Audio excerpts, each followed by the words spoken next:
पेश है हिंदी जबान में अपडेट। भारत द्वारा अवैध रूप से अधिकृत जम्मू कश्मीर की जनता राष्ट्रसंघ द्वारा दिए गए अपने स्वयं निर्णय के अधिकारों की प्राप्ति के लिए संघर्ष कर रही है। कश्मीरियों का स्वतंत्रता आंदोलन उनका एक देशज जनप्रिय स्वतंत्रता आंदोलन है।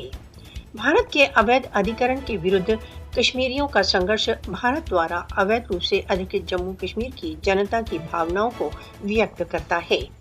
कश्मीरियों के स्वतंत्रता आंदोलन की देशज विशिष्टता कश्मीरियों द्वारा प्रतिदिन इस संघर्ष में दिए जा रहे बलिदानों से स्पष्ट है। कश्मीरियों के स्वतंत्रता आंदोलन को सार्वभौमिक स्तर पर एक न्यायपूर्ण संघर्ष के रूप में मान्यता दी गई है। मोदी द्वारा कश्मीरी स्वतंत्रता आंदोलन को स्पॉन्सर्ड के रूप में दी गई मान्यता का लक्ष्य केवल इसे बदनाम करना है। मोदी शासन को याद रखना चाहिए कि अपनी स्वतंत्रता के लिए किए जा रहे कश्मीरियों के संघर्ष को आतंकवाद से नहीं जोड़ा जा सकता। भारत कश्मीरियों के स्वयं के स्वतंत्रता संघर्ष को स्पॉन्सर्ड कहकर विश्व को मूर्ख नहीं बना सकता।